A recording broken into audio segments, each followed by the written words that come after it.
Google pixel mobile में ringtone को change करने के लिए आपको आपके मोबाइल के सेटिंग को ओपन करना है।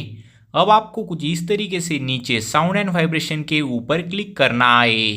अब आपको नीचे आना है। यहाँ पे आपको रिंगटोन के ऊपर क्लिक करना है। इसके बाद आपको यहाँ पे पिक्सल साउंड साउंड मैटर्स के अंदर काफ़ी सारे रिंगटोन दिखाई देंगे। आपको जो भी रिंगटोन यहाँ पे चाहिए आपको उसके ऊपर क्लिक करके ऊपर यहाँ पे सेव के ऊपर क्लिक करना है।